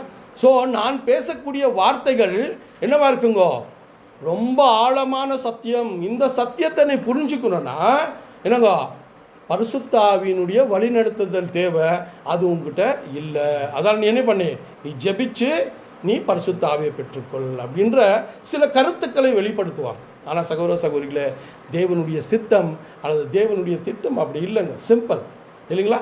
யாரையும் தேவன் விசேஷமாக இந்த நபர் விசேஷித்தவர் என்று எடுத்து அவர்களை பயன்படுத்துறதில்ல. தேவன் என்ன பண்ணுறாருன்னா நம்மளெல்லாம் தேர்ந்தெடுத்திருக்கிறார் இல்லைங்களா? நம்மளெல்லாம் தேர்ந்தெடுத்திருக்கிறார். எந்த ஒரு அடிப்படையில் தேர்ந்தெடுத்திருக்கிறாருன்னு சொல்லாமல் நம்ம எப்படி தேர்ந்தெடுத்திருக்கிறார்? வசனம் சொல்லுது இல்லைங்களா? அப்போஸ்தலர் பவுல் சொல்றார், அற்பமானவைகளை தேவன் சிம்பிள் அற்பமானவைகள் தான் தேவனுக்கு வேணுங்க சகோதர சகோதரிகளே. அந்த அற்பமானவைகளை கொண்டு தான் தேவன் அதுதான் சொல்றார். அந்த அற்பமானவைகளை வச்சு தான் தேவன் அவருடைய சித்தத்தை செயல்படுத்துகிறார் அதான் நீங்கள் ரசல் பிரதரோட ரைட்டிங்ஸ் எல்லாம் ரொம்ப செக் பண்ணி பார்த்தீங்கன்னா அவர் சொல்லக்கூடிய எத்தனையோ ஒரு விஷயங்கள் நம்ம கடைப்பிடிக்க முடியறதில்ல. ஏன்னா அவர் சொல்கிறாரு, சபையில் ஒருவன் இல்லைக்கா தான் என்னங்கோ ஒரு ஒரு என்னங்கோ ஒரு மேய்ப்பனாகவோ அல்லது ஒரு மூப்பராகவோ இருக்கணுன்ற ஒரு லட்சியத்தோடு வந்தானா அவனை நீங்கள் என்ன பண்ணாதீங்க, என்கரேஜ் பண்ணாதீங்கோ அப்படின்னு சொல்கிறார். ஓகேங்களா? ஸோ அந்த ஒரு குறிக்கோளோடு கூட அவன் சபைக்குள்ளே வந்தானா அவனை என்கரேஜ் பண்ணாது. ஏன்னா அவனுக்குள் என்னங்கோ உலக ஆவி அவனை ஆட்கொண்டு இருக்கிறது. அவன் எதையோ மேன்மைப்படுத்த இந்த காரியங்களை செய்துட்டு இருக்கிறான். அதால் சபையில் சிறியவனாக இருந்தால் கூட கிறிஸ்துவனுடைய சில குணாதிசயங்களை நீங்கள் பார்த்தீங்கன்னா அவனை ஒரு மெய்ப்பனாக பண்ணுவோன்ற இல்லைங்களா? ஸோ இதெல்லாம் தான் தேவனுடைய கொள்கைகள். சகோதர சகோதரிகளே, நாம் அறிவில் பெருகினவர்களை என்ன பண்ணுறாங்க, ஒரு பெரிய ஒரு என்னங்க ரொம்ப பெரிய ஒரு இடத்துல வச்சிடறோம் இல்லைங்களா? ஸோ அதால் நமக்கும் ஒரு சமயத்தில் பாதிப்பு, அந்த வச்ச மனுஷனுக்கும் ஒரு சமயத்தில் பாதிப்பு தான் இல்லைங்களா? ஸோ இதுதான் நம்ம ரொம்ப கேர்ஃபுல்லாக இருக்கணும். ஏன்னா நம்ம கிறிஸ்துவுக்குள் வந்த பிறகு நமக்கு தேவன் சுயாதீனத்தை கொடுத்துருக்கிறாரு. ஆனால் அந்த சுயாதீனம் தவறாக பயன்படுத்த முடியாது சகோதர சகோதரிகளே, கூடாது, முடியாது. அதுதான் ரொம்ப முக்கியம் சகோதர சகோதரிகளே. ஸோ அந்த சுயாதீனத்தை ஒரு கட்டுப்பாடோடு கூட நம்ம என்ன பண்ணுங்க, எந்த அடிப்படையில் ஒரு சகோதரனை நாம் என்னங்க மேன்மைப்படுத்தலான்னா அவனுக்கு தேவன் கொடுத்த அந்த சத்தியத்திலே அவன் எவ்வளவு உத்தமம் உண்மையாக இருக்கிறான் அவன் வாழ்க்கையை பார்த்து அவனை நம்ம என்ன பண்ணலாங்க, அவனை நம்ம ஆதரிக்கலாம். ரொம்ப முக்கியமாக. ஏன்னா அவன் என்னங்க ரொம்ப பிரபலமானமான இல்லாது இருந்தாலும் இல்லைங்களா, சபையில் ரொம்ப ஒரு பெரிய வேலையை செய்யாது இருந்தாலும் அவனுக்குள்ள கிறிஸ்து உண்டாகி கொண்டிருக்கிறார். Is farming in him. ரொம்ப முக்கிய விஷயம் சகோதர சகோதரிகளே. ஸோ அந்த போல ஒரு காரியங்களை நம்ம கவனிக்க ஆரம்பிக்கணும் சகோதர சகோதரிகளே. ஸோ இந்த வகையில் நம்ம பார்க்கும்போது சரி, ஒருவேளை நம்ம இருந்த இந்த விசுவாசங்களெல்லாம் நம்ம பார்க்கும்போது ஒருவேளை ஒரு மனுஷன் தேவன்கிட்ட நான் ஜெபிச்சேன் இல்லைங்களா, இந்த ஒரு விஷயத்தை நான் புரிஞ்சு கொள்றதுக்காக தேவன்கிட்ட ஜெபிச்சேன், இந்த ஜெபத்தை தேவன் அங்கீகரித்து எனக்கு இதுக்கு ஒரு வெளிச்சத்தை கொடுத்தாரு அப்படின்னு சொல்லுவாங்க இல்லைங்களா. இதெல்லாம் நம்ம பார்த்துருக்குறோம் இல்லைங்களா, இல்லைங்களா. ஸோ நான் இந்த ஒரு விசேஷமான ஒரு காரியத்தை சபைக்கு வெளிப்படுத்தணும்னு யோசித்தேன். அப்போ நான் என்ன பண்ணேன்னா தேவன்கிட்ட என்னங்க ஃபாஸ்டிங் இருந்து உபவாசம் இருந்து ஜெபித்த அநேக நாள் ஜெபித்த பிறகு தேவன் இந்த ஒரு வெளிப்படுத்தலை எனக்கு கொடுத்தார் அப்படின்னு சொல்லுவாங்க. இதெல்லாம் நம்ம கேட்டிருக்கிறோம் இல்லைங்களா. ஸோ அப்படி சொல்லக்கூடிய மனுஷனாக இருந்து தேவன் அப்படி செயல்படுத்தார்னா இந்த வேத வார்த்தைகளை தேவன் எதுக்கு நமக்கு கொடுத்தார், சிம்பிள் அவ்வளோ இல்லைங்களா. ஸோ ஒரு மனுஷன் அப்படி சொல்கிறான்னா அவனுக்குள்ள ஏதோ ஒரு தவறான கருத்துக்குள்ள அவன் கிறிஸ்துவை பின்பற்றி கொண்டிருக்கிறான். அவன் ஒரு விசேஷித்த நபர் இல்லைங்களா, அவனுக்குள் ஆற்றல் இருக்குது, அவனுக்குள் படிப்பு இருக்குது, அவனுக்குள் அந்தஸ்து இருக்குது, அவனுக்குள் பணம் இருக்குது. இதையெல்லாம் பார்த்து தேவன் என்ன பண்ணுறாருங்க, என்ன நடத்திட்டு இருக்கிறாருன்னு யோசிக்கக்கூடிய மனுஷனாக இருப்பான் சகோதர சகோதரிகளே. ஆனால் வசனம் என்ன சொல்லுதுன்னா, ஒரு விஷயத்தை குறித்து நீங்கள் என்னங்கோ அதனுடைய அறிவு நமக்கு வேணும்னா வெறும் ஜெபத்தில் அந்த அறிவு நமக்கு தேவன் கொடுக்க மாட்டார் சகோதர சகோதரிகளே.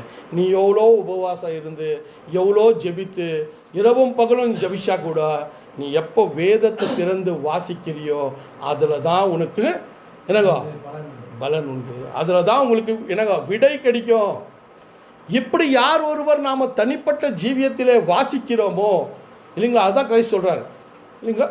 இந்த ஒரு என்னங்கோ வேதத்தை வாசியுங்கள், அதிலே என்னவா இருக்குங்க, தேடி வாசியுங்கள், அதிலே ஜீவன் உண்டு. 5:38 5:39 இல்லைங்களா, யோவான் 5:39 இருக்குன்னு பாருங்க.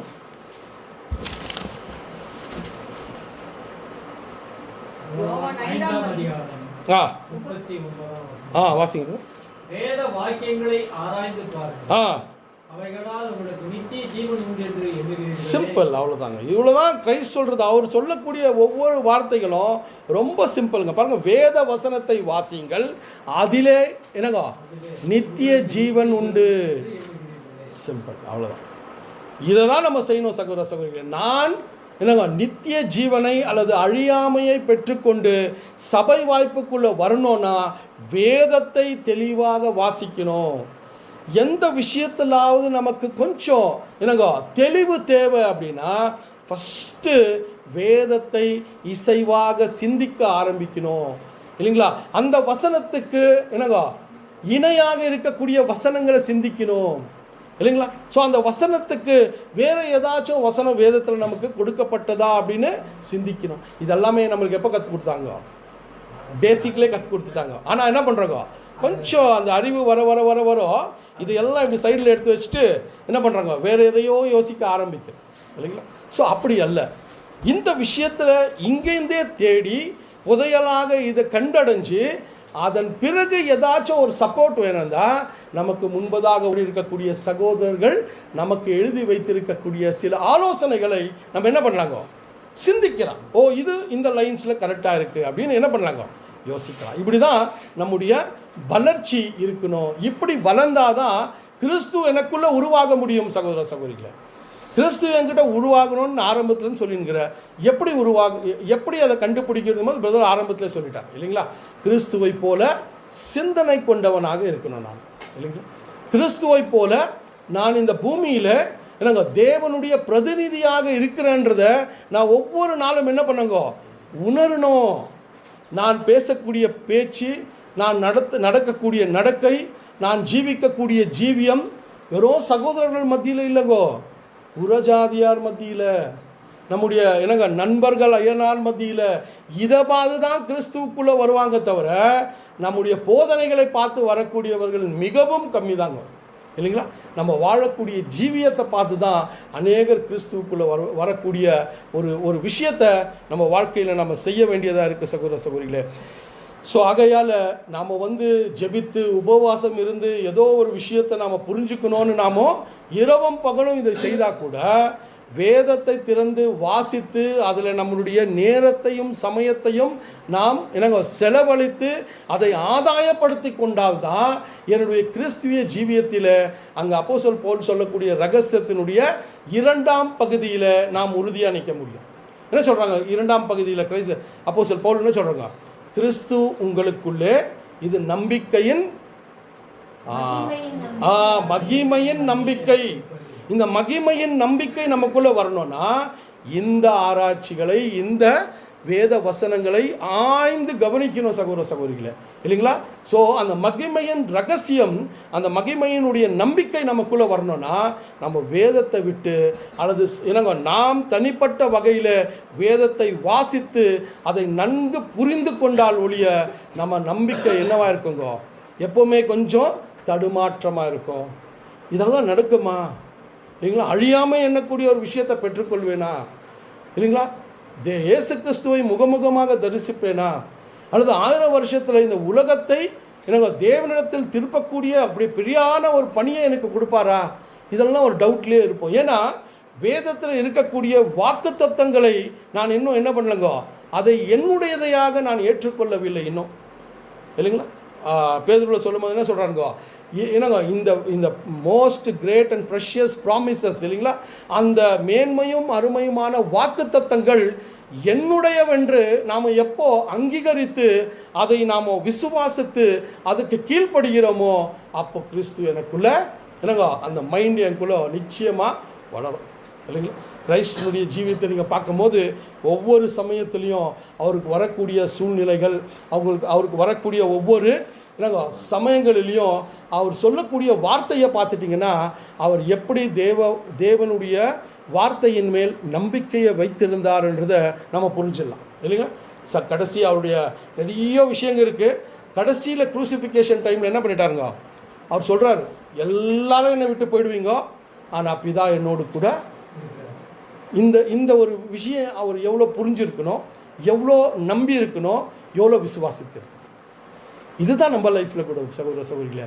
தனிப்பட்ட வகையில் நம்ம வாழ்க்கையை வாழும்போது சூழ்நிலைகள் விபரீதமாக மாறும்போது தான் நம்முடைய விசுவாசமும் நம்முடைய நம்பிக்கையும் இன்னும் உறுதிப்படுத்தி கொள்ளணும் நம்ம இல்லைங்களா. ஸோ இந்த மாதிரியான ஒரு சூழ்நிலைகள் வரும்போது தான் அந்த நம்பிக்கையினுடைய நங்கூரம் என்னவா இருக்கணுங்க, அது ஆழமாக இருக்கணும் நமக்குள்ள. அதுக்கு தான் தேவன் அந்த அனுபவத்தை கொடுக்குறார். நம்ம என்ன பண்ணிட்டோம்னா பாருங்க, இன்றைக்கி ஒரு 10 மணிக்கு ஸ்டார்ட் பண்ணல, என்ன பண்ணலாம், வீட்டுக்கு போகலாமா அப்படின்னு சில சமயத்தில் யோசித்திருப்போம் இல்லைங்களா. ஸோ இதெல்லாம் வந்து சூழ்நிலைகள் வரும்போது தான் நம்ம என்ன பண்ணுறோன்னா உலக பிரகாரமாக சில சிந்தனைகளை நமக்குள்ளே வரக்கூடிய ஒரு வாய்ப்பை நம்ம பண்ணிடுறோம் இல்லைங்களா. ஸோ 11:30 மணிக்கு முடிச்சிருக்கணும், போய் வீட்டில் இல்லை கடமைகள் உண்டு வீட்டில், நம்ம வந்து அது தப்பாக சொல்ல இல்லைங்களா.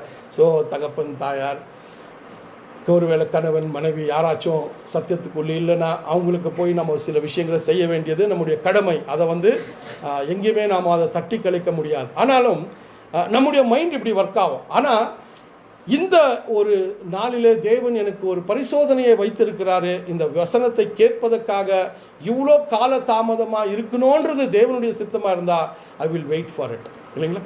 அந்த சிந்தனை தான் அது நம்ம கவனிக்க வேண்டிய சில விஷயங்களாக இருக்குது சகோதர சகோதரிகளே. ஸோ அந்த வகையில் நம்ம ரொம்ப முக்கியமாக இருக்கணும்.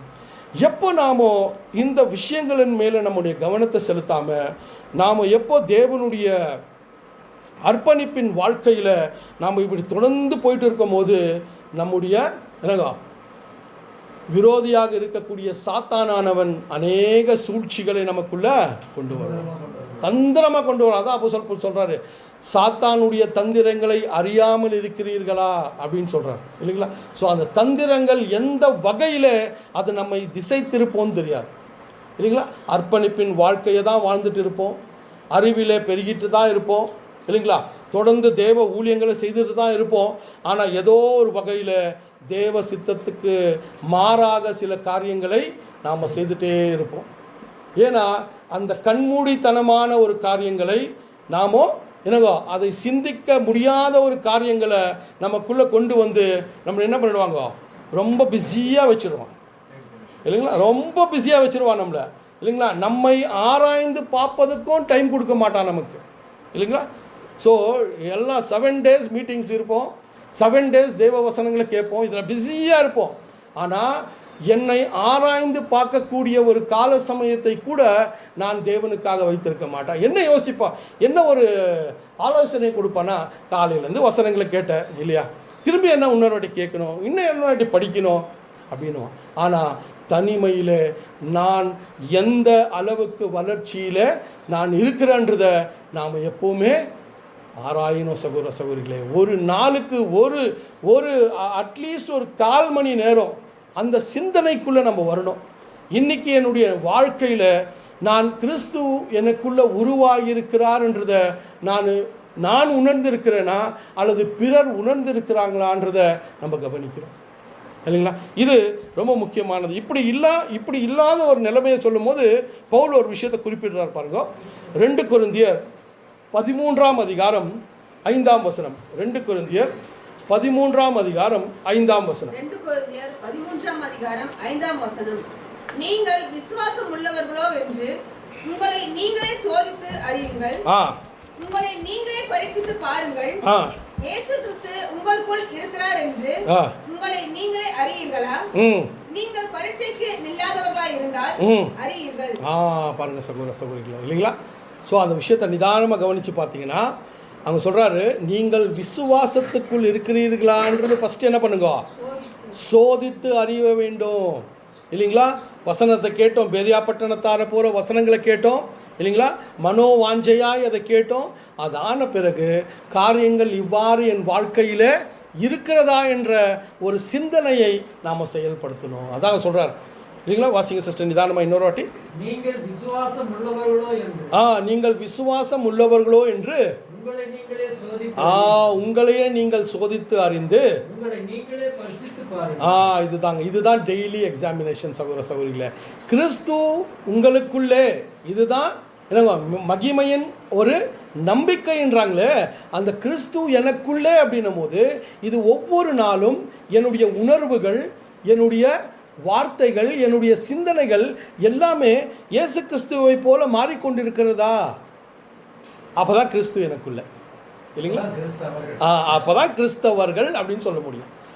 அந்த உருவாகுவது அப்படின்னும் போது ஏதோ ஒரு ஸ்பெஷல் பவர் வந்து உள்ள நம்ம பிக்சர்லாம் பார்க்குறீங்க இல்லைங்களா. இப்போ பழைய பிக்சர்லாம் பார்த்துருப்போம், அப்படியே பார்த்தோன்னா கடவுள் அப்படியே ஒரு வெளிச்சம் வந்து உள்ளே போயிடும் இல்லைங்களா. அப்புறமா இவர் எப்படி வேறு மாதிரி செயல்பட ஆரம்பிப்பார்.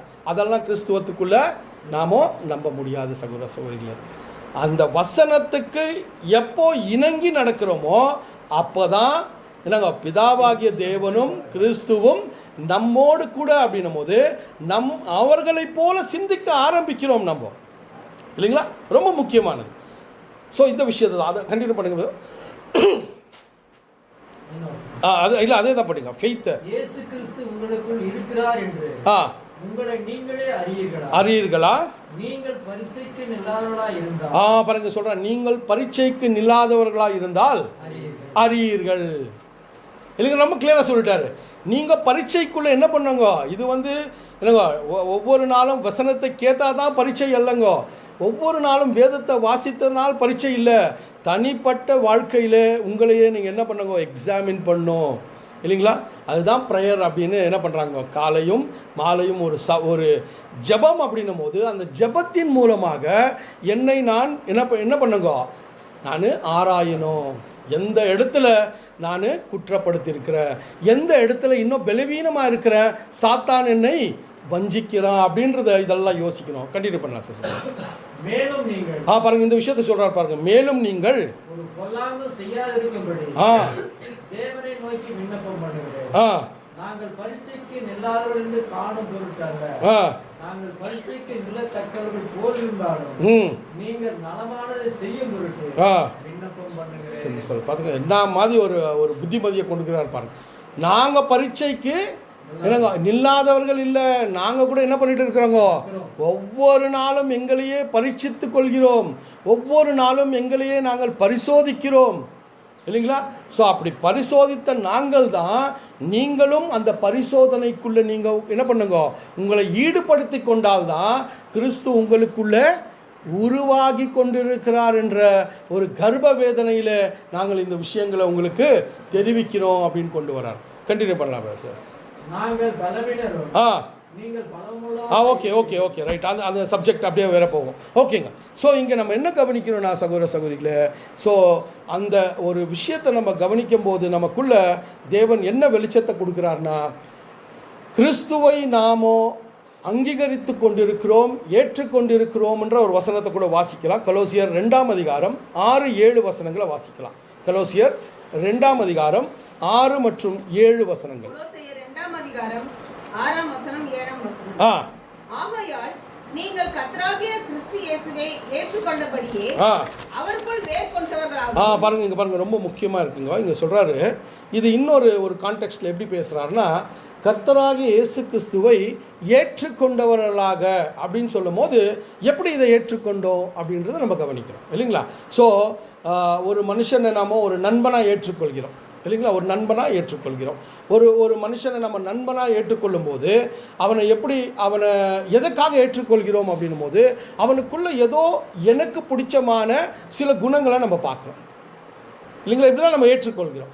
அதே தான் இங்கே என்ன சொல்கிறாருன்னா, நீங்கள் கிறிஸ்துவை ஏற்றுக்கொண்டிருக்கிறீர்கள் அப்படின்னும் போது அவர் பேசின வார்த்தை உங்களுக்கு ஏதோ ஒரு என்னவோ நன்மையாக காண்டது, அல்லது தேவனை குறித்ததான சில கொள்கைகளை குறித்ததாக இருந்தது. இதையெல்லாம் பார்க்கும்போது இயேசு கிறிஸ்துவை நான் என்ன பண்ணிருக்கோம், ஏற்றுக்கொண்டேன் அப்படின்னும் போது, இயேசு கிறிஸ்துவை ஏற்றுக்கொண்டேன் அப்படின் போது அவருடைய வார்த்தையையும் நான் ஏற்றுக்கொண்டிருக்கிறேன், அவருடைய சிந்தனையும் நான் ஏற்றுக்கொண்டிருக்கிறேன். ஸோ அதாங்க சொல்கிறார் கிரைஸ்ட். அந்த விஷயங்கள் நம்ம பார்க்கும்போது சகோதர சகோதரிகளே, இப்படியாப்பட்ட ஒரு சிந்தனையை நாம் என்ன பண்ணுங்க, தொடர்ந்து வளர்ச்சிக்குள்ளே கொண்டு வரணும். அதுதான் அப்போஸ்தலன் பவுல் எவ்வளோ மனதுருகி சபைக்காக அவர் வாழ்க்கையை தியாகம் பண்ணியிருக்கிறார்னா, கர்ப்ப வேதனைப்படுகிறேன்னு யோசித்து பாருங்க, இல்லைங்களா? அதான் ஆரம்பத்திலேயே அந்த தாயின் கருவின் ஒரு விஷயத்தை சொன்னேன், இல்லைங்களா? அந்த தாயினுடைய விஷயத்தை நம்ம பார்க்கும்போது அவங்க தூங்கும் போது, அவங்க சாப்பிடும் போது, இல்லைங்களா, அவங்களுடைய சப்கான்ஷியஸ் மைண்டு அந்த கருவின் மேலேயே இருக்கும், இல்லைங்களா? கொஞ்சம் மூமெண்ட் இல்லைன்னா என்ன பண்ணுவாங்க, பயந்துருவாங்க, இல்லைங்களா? பாருங்கள், யோசித்து பாருங்கள். இப்படி தான் இதையெல்லாம் நீங்கள் உங்கள் மனசில் கொண்டு வந்தீங்கன்னா தான் பவுலுடைய ஒரு ஆதங்கம் சபையை கொண்டு எவ்வளோ இருந்ததுன்னு நம்ம பார்க்கணும். இந்த ஆதங்கம் தான் நாம் ஒவ்வொருவருக்குள்ளும் சபையை குறித்ததாக இருக்க வேண்டும், இல்லைங்களா? அழைத்திருப்பவர் தேவன், இல்லைங்களா? நாம் யாரும் இங்கே கொண்டு வந்து என்னங்கோ அழைத்தவர் தேவன் தான். வார்த்தையை கருவிகளாக சகோதரர்கள் கொடுத்துட்டாங்க, அவ்வளோதான். கருவிகளாக பயன்படுத்தின தேவன் இந்த சபை வாய்ப்பின் சபையின் அங்கங்களாக கொண்டு வந்தது தேவன் தான். அப்போ பவுல் தான் சொல்கிறார் இல்லைங்களா, ஒருத்தர் தண்ணி ஊற்றினார், ஒருத்தர் என்னங்க எருவை போட்டார், சிலர் மண்ணை போட்டாங்க, இதெல்லாம் போட்டாங்க. ஆனால் அல்டிமேட்டாக என்ன சொல்கிறாருங்க, விளைய செய்கிறவர் தேவனே. இதை அவர் தான் செய்ய முடியும் இல்லைங்களா. இந்த தண்ணி பாய்ச்சிருது இதெல்லாம் வந்து என்ன பண்ணுங்க, நம்ம செய்ய வேண்டிய வேலை சபைக்காக. இதை நம்ம செய்ய வேண்டியது இல்லைங்களா.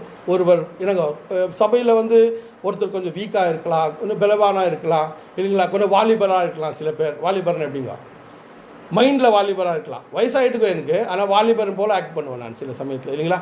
என்னங்க எதை சொன்னாலும் நான் கேட்க போகிறதில்ல இல்லைங்களா. அப்படியான ஒரு சிந்தனைங்க சில சமயத்தில் நமக்குள்ளே இருக்கும். அப்படி இருக்கும்போது சபையின் ஒவ்வொரு அங்கத்தினருக்கும் என்ன ஒரு பொறுப்பை தேவன் கொடுக்குறாருன்னா, அந்த என்னங்க அப்படியாப்பட்ட ஒரு உள்ளங்களை எப்படி கிறிஸ்துவுக்குள்ளே கொண்டு வரணுன்றத என்னங்க கர்ப்ப வேதனையாக எண்ணி சபையை நாமும் பராமரிக்கணுன்றதை கூட நம்ம கவனிக்க வேண்டியதாக இருக்குது சகோதர சகோதரிகளே. அந்த போல் அநேக வசனங்கள் இருக்குது. சில வசனங்களை கூட நம்ம வாசிக்கலாம். இந்த அடிப்படையில் கிறிஸ்து உங்களுக்குள்ளேன்ற அடிப்படையில் வசனங்களை தான் நம்ம பார்த்துட்டு இருக்கிறோம். ஒரு சின்ன ஸ்டடி தான் இதுதான் சப்ஜெக்ட் டோட்டலுன்னு இல்லை. இது ஆன பிறகு நீங்கள் ஸ்டடி பண்ணுறதுக்கு என்ன இருக்குங்க, அநேக விஷயங்கள் இருக்குது. 1 யோவான் 4ஆம் அதிகாரம் 16ஆம் வசனம். 1 யோவான் 4ஆம் அதிகாரம் 16ஆம் வசனம். 1 யோவான் 4ஆம் அதிகாரம் 16ஆம் வசனம். தேவன் நம்மேல் வைத்திருக்கிற அன்பை நாம் அறிந்து விசுவாசித்திருக்கிறோம். தேவன் அன்பாகவே இருக்கிறார். அன்பில் நிலைத்திருக்கிறவன் தேவனில் நிலைத்திருக்கிறான், தேவனும் அவனில் நிலைத்திருக்கிறான். பாரு, இது கூட அதே தான் இல்லைங்களா. அன்பின் நிலைத்திருக்கிறவன் தேவனில் நிலைத்திருக்கிறானா, தேவன் அவனில் நிலைத்திருக்கிறானா. எப்படி இருக்கு பாருங்க விஷயம் இல்லைங்களா. ஸோ இதை நம்ம புரிந்து கொள்ளுதலுக்குள்ளே வரும்போது என்ன ஆகுதுன்னா, தேவனில் இருக்கிறான் அப்படின்னா தேவனுடைய வார்த்தைகளை கீழ்ப்பட்டு அந்த கீழ்ப்படுதலிலே தேவனை பிரியப்படுத்தி அவனுடைய பிரியமான ஒரு பிள்ளையாக அவன் இருக்கிறான். இதை நம்ம என்ன பண்ண முடியாதுங்க, தேவனுக்குள்ளே நம்ம எப்படி இருக்க முடியும் இல்லைங்களா. ஸோ அங்கே என்னென்னா, தேவன் அன்பாகவே இருக்கிறார். அந்த அன்பை பிரதிபலிக்கிறவனாக நான் ஒவ்வொரு நாளும் மாறும்போது சகோதர சகோதரிகளே, தேவனுக்கு பிரியமான ஒரு பிள்ளையாக நான் மாறிக்கொண்டிருக்கிறேன். அப்போது நான் தேவனுக்குள் இருக்கிறேன் அப்படின்னு இல்லைங்களா. நம்ம பார்க்குறோம், இப்போ கூட நம்ம சாதாரணமான வார்த்தைகளை பயன்படுத்தும் போது ஒரு நண்பர்களை பார்க்கும் போது என்ன சொல்கிறோன்னா, ஒன்றுக்குள்ளே ஒன்று எப்படி இருக்கிறாங்க பாருன்னு சொல்கிறோம் இல்லைங்களா. ஒன்றுக்குள்ளே ஒன்று இருக்கிறாங்கன்னா எப்படிங்க, அது அவ்வளோ அந்யோன்யமாக இருக்கக்கூடிய விஷயங்கள் இல்லைங்களா, அவ்வளோ ரொம்ப க்ளோஸாக இருக்கக்கூடிய விஷயங்கள். அதுதாங்க சொல்கிறார். ஒருவன் அந்த தேவ அன்பை வெளிப்படுத்தினானால் அவனுடைய வாழ்க்கையில் அதை செயல்பாட்டுக்கு கொண்டு வந்தானால் அவன் தேவனுக்குள் இருக்கிறான், தேவனோடு கூட இணைவாக இருக்கிறான். அப்போது தேவன் அவனுக்குள் இருக்கிறார் இல்லைங்களா. ஸோ அப்படி என்னென்னா, அந்த அன்பு தேவ அன்பு அதை பிரதிபலித்து கொண்டிருக்கிறது. தேவனை போலவே அவன் என்ன பண்ணுறாங்க, அன்பு கூற ஆரம்பிக்கிறான். அதுதான் அந்த வசனத்தை சொல்கிறான். இதெல்லாம் நம்ம இந்த கொலோசியர் வசனத்துக்கு இசைவான வசனங்களை தான் பார்க்குறோம். இன்னும் அநேக வசனங்கள் வேதத்தில் இருக்கணும். அதை நம்ம என்ன பண்ணோங்க, இப்போ ஸ்டடி பண்ணோம். நீங்கள் அப்புறமா இது இல்லைங்களா, நம்ம எப்போ ஒரு சப்ஜெக்ட் கேட்ட மேலே அந்த சப்ஜெக்டினுடைய முழுமையை நம்ம பண்ண முடியாது, ஏன்னா வரவரில் இல்லைங்களா. அதனுடைய ஸ்டார்ட்டை தான் கொடுக்க முடியும். அதனுடைய தொடர்ந்து ஸ்டடியை நீங்கள் என்ன பண்ணணும்னா, பர்சனலாக நீங்கள் என்ன பண்ணுங்க, உங்களுடைய டைமில் இதை ஒரு சப்ஜெக்டாக எடுத்துக்கணும் இல்லைங்களா. ஸோ அதே போல் தான் ரோமர் 8ஆம் அதிகாரம் 8-9 வசனங்களை வாசிக்கிறார். ரோமர் 8ஆம் அதிகாரம் 8-9 வசனங்கள். ரோமர் 8ஆம் அதிகாரம் 8-9 வசனங்கள். மாம்சத்துக்கு உட்பட்டவர்கள் தேவனுக்கு பிரியமா இருக்க மாட்டார்கள். தேவனுடைய ஆவி உங்களில் வாசமாய் இருந்தால் நீங்கள் மாம்சத்துக்கு உட்பட்டவர்களாய் இராமல் ஆவிக்கு உட்பட்டவர்களாய் இருப்பீர்கள். கிறிஸ்துவின் ஆவி இல்லாதவன் அவருடையவன் அல்ல. பாருங்க, இது கூட நீங்கள் பார்த்தீங்கன்னா அதுக்கு தான் கனெக்டட். கிறிஸ்து ஆவி இல்லாதவன் அவருடையவர் அல்ல அப்படின்னும் போது இங்கே ரொம்ப கிளியராக நம்மளுக்கு என்ன ஆகுதுன்னா, கிறிஸ்துவனுடைய மைண்டு யார்கிட்ட இல்லையோ அவன் கிறிஸ்துவுக்கு சிஷ்யனாக இல்லை. ரொம்ப கிளியராக கொண்டு வர்றார். அங்கே மாம்சத்துக்கும் ஆவிக்கும் ஒப்பிட்டு பேசக்கூடிய விஷயங்கள் இல்லைங்களா. கிறிஸ்து எனக்குள்ளே உருவாகணும்னா அந்த உருவாக்குதல் எனக்குள்ளே அது நிச்சயமாக வளரணும்னா மாம்ச சிந்தனையிலே நான் என்ன பண்ணக்கூடாது, இந்த பூமியில் வாழ முடியாது. மாம்ச சிந்தனை எனக்குள்ளே எப்போ அது துளிருட ஆரம்பிக்கிறதோ அப்போ கிறிஸ்துவின் சிந்தனை எனக்குள்ளே வருவதற்கு வாய்ப்பே இல்லை. அதான் அந்த நுகத்தை பற்றி பேசும்போது அப்போஸ்தலன் பவுல் அநேக இடத்துல அந்த நுகத்தை கொண்டு வரார் இல்லைங்களா. இருளுக்கும் வெளிச்சத்துக்கும் என்ன சம்பந்தம் இல்லைங்களா. அங்கே வந்து என்னங்க அந்நியனுக்கும் என்னங்க கிறிஸ்துவத்துக்கோ சொல்கிறாரு. ஆனால் அதே கான்செப்டை நீங்கள் இங்கே போட்டிங்கன்னா கூட சகோதர சகோதரிகளே, உலக ஆவிக்கும் தேவ ஆவிக்கும் என்ன சம்பந்தம்? சம்பந்தமே இல்லை. அதை கொண்டு வர்றார். கிறிஸ்துவ ஆவி உடையவனாக இல்லாதிருந்தால் அவன் கிறிஸ்துவன் அல்ல. சிம்பிள் இல்லைங்களா. இது கூட இப்படி தான். அந்த ஸ்பிரிட் அப்படின்னும் போது அது மைண்டு, அவ்வளோதான் இல்லைங்களா. தேவ ஆவி அப்படின்னும் போது தேவனுடைய சிந்தனை இல்லைங்களா. ஸோ இன்னொரு வசனம் கூட வாசிக்கலாம் இதே அடிப்படையில். பிலிப்பியர் 2ஆம் அதிகாரம் 13ஆம் வசனம். பிலிப்பியர் 2ஆம் அதிகாரம் 13ஆம் வசனம்.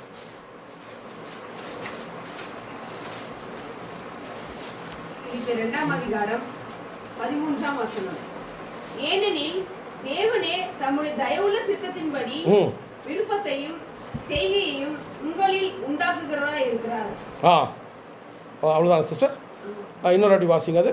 ஏனெனில் தேவனே தம்முடைய தயவுள்ள சித்தத்தின்படி விருப்பத்தையும் செய்கையையும் உங்களில் உண்டாக்குகிறவராய் இருக்கிறார். இது ரொம்ப முக்கியமான ஒரு விஷயம். நீங்கள் பார்த்தீங்கன்னா சகோதர சகோதரிகளே, இங்கிலீஷில் நீங்கள் பார்த்தீங்கன்னா தேவன் உங்களுக்குள் செயல்படுகிறார் அப்படின்ற ஒரு வசனம். ஓகேங்களா. ஸோ எப்படி தேவன் நமக்குள்ளே செயல்படுகிறார் அப்படின்னும் போது சகோதர சகோதரிகளே, தேவ வசனங்களை வாசிக்கும் போது தேவனுடைய கொள்கைகள், தேவனுடைய நியமங்கள் இதெல்லாம் நம்ம மைண்டில் என்ன ஆகுதுங்கோ, ரிஜிஸ்டர் ஆகுது இல்லைங்களா. தேவன் இப்படி தான் இருக்கிறார்ப்பா, தேவன் இந்த குணாதிசயத்தில் தான் இருக்கிறார்ப்பா, தேவன் இதை தான் விரும்புகிறார்ப்பா, தேவன் இதை விரும்புறதில்லப்பா இல்லைங்களா. இதெல்லாம் என்னங்கோ நமக்குள்ளே மைண்டில் ரிஜிஸ்டர் ஆகுது. அப்போ என்ன பண்ணுறோன்னா, தேவன் நமக்குள்ளே கிரியை செய்கிறார் அப்படின்னா அவர் வார்த்தையை நம்ம தியானிக்கும் போது நாம் அந்த வார்த்தைக்கு கீழ்ப்படுகிறோன்னு சொல்லும் போது அந்த கீழ்ப்படுதலில் என்ன இருக்குதுன்னா, தேவன் இதை என்னங்க இதை அன்பு கூறுறார், இதை வெறுக்கிறார். தேவன் இதை பரிசுத்தம் என்கிறார், இதை அசுத்தம் என்கிறார். தேவன் இதை நீதி என்கிறார், இதை அநீதி என்கிறார். இந்த உணர்வை நமக்குள்ளே கொண்டு வர்றது தான் அந்த கிரியை இல்லைங்களா. ஸ்பெஷலாக மிஷின் போல் தேவன் என்ன பண்ணுறதுங்க, நடத்துறதில்ல. ரோபோட் மூலையெல்லாம் நம்மளை நடத்துறதில்ல சகோதர சகோதரில். ஸோ சில சமயத்தில் எப்படி கவனிச்சிடுறாங்கோ பெரும்பாலான கிறிஸ்துவர்கள்னா, பரிசுத்த ஆவி வந்துட்ட மேலே இல்லைங்களா, வந்துடுச்சின்னு அவங்களுக்குள்ளே ஒரு சிந்தனை வந்தபோது என்ன பண்ணுறாங்கன்னா, தேவன் நான் எப்படி என் வாழ்க்கையை வாழ்ந்தாலும் பரவாயில்ல, தேவன் என்ன பரலோகத்துக்கு கொண்டு போயிடுவார் என்ற ஒரு உணர்வோடு கூட இருக்கக்கூடிய கிறிஸ்துவர்கள் அதிகமாக இருக்கிறாங்க. அதுதான் நம்ம அந்த விஷயத்தை நீங்கள் பார்க்கும்போது இங்கிலீஷில் எப்படி சொல்கிறாங்கன்னா, ஒன்ஸ் சேவ்ட் ஆல்வேஸ் சேவ்ட். அப்படி இல்லைங்க. ஒரு தரம் நீ ரட்சிக்கப்பட்டால் நீ வாழ்க்கையில் என்ன மாதிரியான ஜீவியத்தை ஜீவித்தாலும் உனக்கு ரட்சிப்பு உண்டுன்றது என்னங்க உலக கிறிஸ்துவர்கள் மத்தியில் அது பிரபலமாக இருக்கலாம். ஆனால் நமக்குள்ளே ஒவ்வொரு நாளும் நாம் நியாய தீர்க்கப்பட்டு கொண்டிருக்கிறோம் இல்லைங்களா. சபையானது நியாய தீர்ப்பின் நாளிலே வாழ்ந்து கொண்டிருக்கிறது. ஒவ்வொரு நாளும் என்னுடைய செய்கைகள், என்னுடைய செயல்கள், என்னுடைய வார்த்தைகள் என்னை நியாயம் தீர்த்து கொண்டிருக்கிறது. தேவன் நியாயம் தீர்க்க தேவையில்லைங்கோ, என்னுடைய செயல்களே அதுக்கு நியாயம் தீர்க்கக்கூடியதாக இருக்குது. அது எந்த தேவனுடைய என்னங்க ஒரு விஷயமும் தேவையில்லை. நம்ம வாழ்க்கையில் வாழக்கூடிய விஷயமே நம்மை நியாயம் தீர்த்து கொண்டு இருக்கிறது இல்லைங்களா. இந்த விஷயங்களை நாம் ரொம்ப தெளிவாக புரிய வேண்டியதாக இருக்குது சகோதர சகோதரிகளே. அதனால் தேவன் நமக்குள்ளே கிரியை செய்கிறார்னா தேவன் அவருடைய அறிவை நமக்கு கொடுத்துருக்கிறாரு. வேத வசனத்திலிருந்து எது தவறு, எது சரி, எது சன்மார்க்கம், எது தவறான துர்மார்க்கம் என்பதை தேவன் உணர்த்தி இருக்கிறாரு. அந்த அறிவை பெற்றுக்கொண்டிருக்கிற நாம் அந்த சூழ்நிலை வரும்போது நாம் எந்த விதத்தில் அதற்கு பிரதிபலிக்கிறோம், ஆவியின் சிந்தனை கொண்டு அந்த ஒரு காரியத்தை நாம் எதிர்கொள்கிறோமா, அல்லது தேவ சிந்தனையை கொண்டு அதற்கே உரியதான குணாதிசயங்களை அங்கே வெளிப்படுத்துகிறோமா? அப்போ தான் தேவன் நமக்குள்ள கிரியை செய்கிறார் இல்லைங்களா. ஸோ அதுதான் சகோதர சகோதரிகளே ரொம்ப முக்கியமான சில படிப்பினைகளை நம்ம கவனிக்கிறோம் சகோதர சகோதரிகளே. ஸோ அந்த வகையில் இன்னொரு வசனத்தை கூட நம்ம வாசிக்கலாம். கிறிஸ்துவனுடைய ஒரு சிந்தனை நமக்குள்ளே எப்படி இருக்கணுன்றதை கிறிஸ்து யோவானில் சொல்கிறார் பாருங்க. யோவான் 15ஆம் அதிகாரம் 7ஆம் வசனம். யோவான் 15ஆம் அதிகாரம் 7ஆம் வசனம். யோவான் 15ஆம் அதிகாரம் 7ஆம் வசனம். நீங்கள் என்னிலும் என் வார்த்தைகள் உங்களிலும் நிலைத்திருந்தால் நீங்கள் கேட்டுக்கொள்வது எதுவோ அது உங்களுக்கு செய்யப்படும். சிம்பிள். இதெல்லாம் நம்ம ஏற்கனவே நிறைய வசனங்கள் சகோதரர்கள் அநேக படிப்பினைகளில் இதை நமக்கு கொடுத்துட்டுருக்குறாங்க இல்லைங்களா? அதை வாசிங்க சிஸ்டர். ரொம்ப முக்கியம் பாருங்க. நீங்கள் என்னிலும் என் வார்த்தைகள் உம்மிலும் பாருங்க, அது ரொம்ப முக்கியம். நீங்கள் என்னிலும், இது ரொம்ப முக்கியமானது. ஃபஸ்ட்டு, நான் எவ்வளவு என்னுடைய அர்ப்பணிப்பின் வாழ்க்கையை தேவனுக்காக செயல்படுத்த ஆரம்பிக்கிறேனோ அப்போது நான் தேவனுக்குள் அல்லது கிறிஸ்துவுக்குள், ரொம்ப முக்கியமாக இல்லைங்களா? என்னுடைய அர்ப்பணிப்பின் வாழ்க்கையில் ஒவ்வொரு நிமிடமும் என்னவா இருக்குங்க, ஒரு வேல்யூ இருக்குது. அதுக்கு ஒரு நிமிஷமும் அந்த நிமிஷத்துக்கு வேல்யூ இருக்குது. அதுதான் ஜென்ரலாக ப்ராவர்ப் இங்கிலீஷில் என்ன சொல்கிறாங்க, டைம் இஸ் மணி சொல்கிறாங்களா? உலகத்தாரே சொல்கிறான் பாருங்கள், டைம் இஸ் மணி அப்படின்றோம். ஆனால் நமக்கு டைம் இஸ் சால்வேஷன் இல்லைங்களா? சமயமே நம்முடைய ரட்சிப்பு. ஆகையால் அந்த ஒவ்வொரு நொடியும் நாம் மிகவும் கவனமாக நம்ம இருக்கணும். அதுதான் அங்கே கொண்டு வரும்போது சொல்கிறீங்களா, நாம் இப்படி ஒரு முடிவை எடுத்து இப்படி ஒரு அடிச்சவிட எடுத்து வச்சாதான் கிறிஸ்து அவருடைய வார்த்தை நமக்குள்ள. இது ரொம்ப முக்கியம். வார்த்தை நமக்குள்ள அப்படின்னும் போது அந்த கீழ்ப்படிதல் ரொம்ப முக்கியம். இது ரெண்டும் அந்யோன்யமாக இருந்தால் தான் தேவ ஆவியால் நாமோ என்னவா இருப்போமா நடக்கப்படும். அதான் சொல்கிறார், நீங்கள் என்ன கேட்டாலும் நான் கொடுப்பேனாக்கா. இந்த ஒரு விஷயம் நம்ம வாழ்க்கையில் தேவன் விருப்பத்தின் பிரகாரமாக நடந்துடுச்சுன்னா நாம் இந்த உலகத்தில் எத்தையுமே கேட்பதற்கு சாத்தியம் இல்லை சகோதரி. இந்த உலகத்தில் நாம் இப்போ வாழக்கூடிய வாழ்க்கைக்கு எதையும் கேட்குறதுக்கு சாத்தியம் இல்லை. ஏன்னா நமக்கு கொடுத்துருக்கக்கூடிய பொக்கிஷத்தை நாம் இன்னும் உணராமல் இருக்கிறோன்றது தான் அதுக்கு ஒரு அத்தாட்சி இல்லைங்களா? அதுக்கு தான் அப்போது இயேசு கிறிஸ்துவானவர் பேசின உவமைகளெல்லாம் கவனிச்சிட்டிங்கன்னா இந்த புது சிருஷ்டியினுடைய ரட்சிப்பை குறித்ததான பொக்கிஷத்தை தான் அவர் பேசுகிறார். ஒரு விளைவிந்த ஒரு முத்தை ஒரு மனுஷன் கண்டுட்டான், ஒரு வியர்விழிந்த ட்ரெஷரை நிலத்தில் கண்டான். இதெல்லாம் ஒரு கிறிஸ்துவனுக்கு அவன் ரட்சிப்பை குறித்ததான ஒரு விஷயங்களை அவன் எப்போ அதை காண்கிறானோ வேறு எல்லாமே என்னவா இருக்குங்க, அற்பமாக காணப்படுகிறது. இதுதான் அப்போஸ்தலன் பவுல் நமக்கு சுற்றி காட்டின சில விஷயங்கள் சகோதரர்கள். அதில் இது ரெண்டும் ப்ரொபோர்ஷனேட்டாக நடந்தால் நீங்கள் எதை கேட்டுக்கொள்கிறீர்களோ அப்படின்னும் போது இது ரெண்டையுமே செய்யாமல் கிறிஸ்துவர்கள் அதிகமாக கேட்குறது தான் உண்டு. இது ரெண்டும் இல்லாமல் கிறிஸ்துவர்கள் கேட்டார்களானால் சாத்தானானவன் எங்கேயோ செயல்பட்டு கொண்டிருக்கிறான், சூழ்ச்சிகளை அமைத்து கொண்டிருக்கிறான்றதை கூட நாம் ஜாக்கிரதையாக கவனிக்கணும் இல்லைங்களா? சில சமயங்களில் நாம் பார்க்குறோம், என்னப்பா இவ்வளோ கஷ்டம் இல்லைங்களா, எல்லாம் நல்லா இருக்கிறாங்களே, சந்தோஷமாகறாங்களே இல்லைங்களா, ரொம்ப ப்ராஸ்பரஸாக வாழ்கிறாங்களே, நம்மையும் இவ்வளோ கஷ்டத்தில் இருக்கிறோம் அப்படின்றது சில சிந்தனைகள். ஸோ தேவன் நம்மளை அழைச்சார், நமக்கு அவருடைய ஆவியின் அத்தாட்சியை கொடுத்தாரு, அவருடைய பிள்ளைகள் என்ற அப்பா என்று அழைக்கக்கூடிய புத்திர சுவிகாரத்தை கொடுத்தாரு. அப்படியாப்பட்ட தேவன் நம்முடைய கஷ்டங்களை பார்த்து ஒரு நொடியில் நம்மளை என்ன பண்ணலாங்க, ஐஸ்வர்யவான வாக்கிடலாம் இல்லைங்களா? ஆனால் என்னத்தை இழந்துருவோன்னா தேவனுடைய புத்திரர்கள் ஆகுவதற்கு நாமும் இழந்துருவோம் இல்லைங்களா? தேவனுடைய பெரிய ஒரு ப்ராஜெக்டில் நமக்கு வேலை கிடைக்காது இல்லைங்களா? அந்த 1000 வருஷ ப்ராஜெக்டில் நமக்கு வேலை தேவைன்னா இங்கே சில ட்ரைனிங் ப்ரோசஸ் தான் தேவன் கொடுத்துட்டுருக்கிறாரே தவிர இதுதான் நம்முடைய முடிவு அல்ல சகோதரர்களே. இந்த விஷயங்களை புரிஞ்சு கொள்வது தான் இயேசு கிறிஸ்து நமக்குள்ளே உருவாகக்கூடியது. ஸோ ஒவ்வொரு நாளும் இதை குறித்து நம்ம என்ன பண்ணுங்க, சிந்திச்சுட்டே இருக்கணும். கொலோசியர் 3ஆம் அதிகாரம் 16ஆம் வசனம். கொலோசியர் 3ஆம் அதிகாரம் 16ஆம் வசனம். கொலோசியர் 3ஆம் அதிகாரம் 16ஆம் வசனம். கிறிஸ்துவின் வசனம் உங்களுக்குள்ளே சகல ஞானத்தோடும் பரிபூர்ணமாக வாசமாய் இருப்பதாக. பாத்தீங்களா, இங்க சொல்றார் பாருங்க, இன்னொரு வாசிங்க சிஸ்டர். கிறிஸ்துவின் வசனம் இதான் ரொம்ப முக்கியம் பாருங்க. கிறிஸ்துவின் வசனம் உங்களுக்குள்ளே சகல ஞானத்தோடும் பரிபூர்ணமாக வாசமாக இருப்பதாக பாருங்க. கிறிஸ்துவனுடைய வார்த்தை நமக்குள்ளே வாசமாக இருக்கணுமா. சகல ஞானத்தோடு அப்படின்றார் இல்லைங்களா. ஸோ அந்த சகல ஞானத்தோடு அப்படின்னும் போது அதுதான் ரொம்ப முக்கியம் சகோதர சகோதரிகளே.